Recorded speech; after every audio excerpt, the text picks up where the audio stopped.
Formula One. The absolute pinnacle of human engineering and athletic performance. A coliseum reserved for the demigods of speed. Senna, Schumacher, Hamilton, Verstappen. These are men who operate at the razor's edge of physics. They process data faster than a supercomputer. They endure 5 Gs of force in a corner without blinking. Precision, perfection, glory. And then there's Taki Inoue. If Formula One drivers are the fighter pilots of the sporting world, Taki Inoue was a guy trying to fly a lawnmower while wearing a blindfold. Forget about winning. Forget about scoring points. This man's primary objective every single weekend was simply to survive without causing a diplomatic incident. You think Mazepin was bad? You think Latifi crashing at Abu Dhabi was chaotic? They look like Ayrton Senna compared to our boy Taki. He's a man who holds a record that will likely stand until the end of time. He is the only man in history to be run over by the safety car. Twice. Today, we're taking a deep dive into the legend of the man, the myth, the moving chicane. The driver who proved that you don't need talent, reaction times, or spatial awareness to drive an F1 car. You just need a suitcase full of cash and a complete lack of shame. Buckle up. This is the story of the absolute worst driver in Formula One history. When balls move, brain is fine. When big crash. Part 1. The pay driver Wild West. How does this happen? How does someone who drives like they're looking for a parking spot at a busy supermarket get strapped into a 200 miles per hour missile? To understand Taki, you have to understand the ecosystem of the mid-90s Formula One. This was the Wild West. Today, to get into F1, you need a super license points. You need to prove you aren't a danger to society. In 1994, you just needed a wire transfer. You had the giants at the front, Ferrari, Williams, Benetton, spending billions. But at the back of the grid, it was a graveyard of desperate teams. Teams like Simtech, Pacific, Footwork Arrows. These guys were engineering teams holding their cars together with duct tape, Prez, and credit card debt. They didn't need a driver who could find the apex of a corner. They needed a driver who could find a sponsor to pay the electric bill. Enter the golden age of the pay driver. The deal was simple.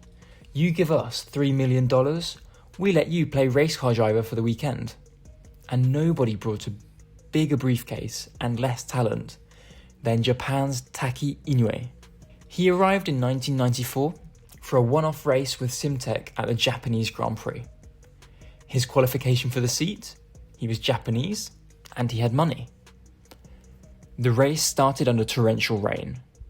The greatest drivers in the world were struggling to keep their cars on track. Taki lasted exactly 3 laps. He spun off into the wall. Most people would call that a failure. Taki called it a learning experience. And apparently, the team Footwork Arrows watched that crash and thought, yes, that's our guy, sign him up for 1995. Part 2. The Art of Being Slow, a physics lesson. So, in 1995, Taki Inoue gets a full-time seat, 17 races, 17 opportunities for disaster. Let's talk about his speed, or rather, the complete lack of it. In Formula One, the gap between the fastest driver and the slowest driver is usually about 2 seconds. Being a tenth of a second slower than your teammate is annoying. Being a second slower is humiliating. Taki Inoue wasn't a second behind. He was often in different zip code. In qualifying, he was routinely 5, sometimes 6 seconds off the pace. To put that in perspective, in an F1 car, if you drive 6 seconds off the pace, the aerodynamics stop working. The wings don't generate downforce. The tyres lose temperature and become ice blocks.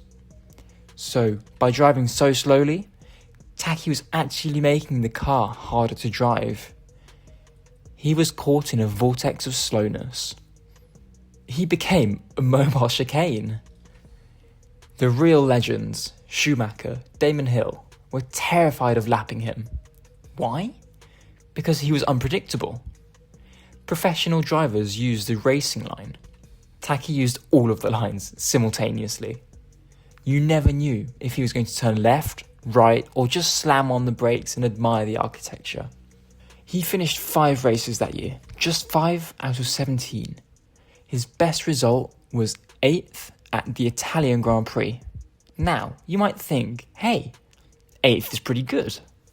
Only 10 cars finished that race. He was 2 laps down on the winner.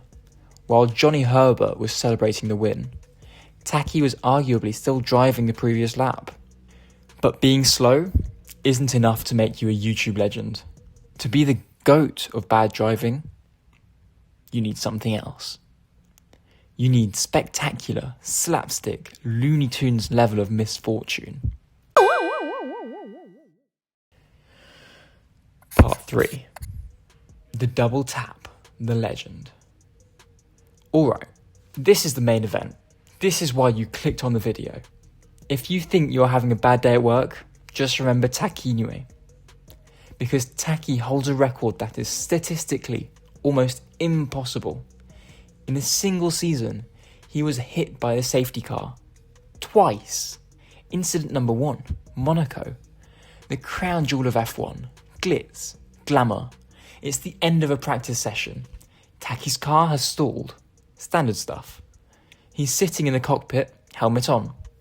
A tow truck attaches a rope to his car to tow him back to the pits. Taki is steering, chilling out, probably thinking about dinner. Suddenly, the safety car, a Renault Clio, comes flying around a blind corner. The driver is Jean Ragnotti, a French rally legend. Ragnotti does not do slow. He drifts the safety car around the corners. Smash! The safety car slams into the back of Taki's F1 car. The impact is so hard, it flips the F1 car upside down against the barrier. Taki's still strapped inside. He gets a concussion in practice whilst being towed at 15 miles per hour. The car was totaled. But wait, that was just the appetizer. Incident number 2, the Hungarian Grand Prix. This is the Mona Lisa of F1 fails. This is the clip that belongs in the Louvre. Lap 13, Taki's engine explodes, smoke everywhere. He pulls off onto the grass. Now, usually, a driver jumps out and runs away. But Taki remembers he is a pay driver. He is paying for the damage. He sees the fire and thinks, I need to save my deposit. He jumps out. He waves frantically at the marshals. They're too slow. So, Taki decides to take the matters into his own hands. He runs back to the burning car. He spots a fire extinguisher, turns around, ready to be the hero, ready to fight the flames, and then enters the Tatra. A Tatra 613. It's a Czech luxury car that looks like a tank disguised as a sedan. The marshal driving the Tatra arrives at the scene. He sees the fire. He does not see Taki. He doesn't brake. On live international television, the safety car runs Taki Inoue over. He hits the hood. He does a perfect 360-degree cartwheel. He lands on the grass, still holding the fire extinguisher. He's lying there, clutching his broken leg. And the marshals? They jump out of the car and start spraying the engine. They ignore the human that they just turned into a speed bump to save the machinery. Taki is lying there screaming. And the guy is just casually dusting off the engine cover. You cannot script this level of comedy. Part 4. The cult hero and redemption. After 1995, Taki's F1 career was effectively over. Oddly enough, teams weren't lining up to sign the guy who gets tackled by course vehicles. He faded into obscurity. But there's a twist. Most bad drivers hide from their shame. They block it out. Not Taki. Decades later, with the rise of social media, Taki Inoue returned. And he is hilarious. He has become the king of F1 Twitter. He knows he was terrible, and he owns it completely. When a modern driver crashes, Taki tweets, "Amateur, I could do it better." He calls himself the Emperor of Gravel. He posts photos of the safety car hitting him with captions like, "My greatest rival." One of the best tweets he has posted says, "I have no driving talent, but I am very good at finding sponsors and very good at getting hit by cars." He turned his absolute failure into an art form. He is the patron saint of everyone who has ever been woefully underqualified for a job and somehow got away with it. He realised that if you can't be the best, you might as well be the most memorable worst. So, was he dangerous? Yes. Was he slow? Painfully. Was he the worst driver in the history of Formula One? Absolutely. But F1 was way more fun because he was there. We salute you, Taki. You magnificent disaster. Alright, I need to know. Who is your favourite terrible athlete in any sport? The ones who had no business being there, but we loved them anyway. Let me know in the comments down below. If you enjoyed the madness of the 90s, smash that like button so I can afford to buy a seat at Ferrari. And subscribe for more. See you on the grid. Big crash, scissors, take off the overalls, see the balls, hit the balls. Then when balls move, this guy's fine. If balls don't move, then there's a problem with brain damage, I think.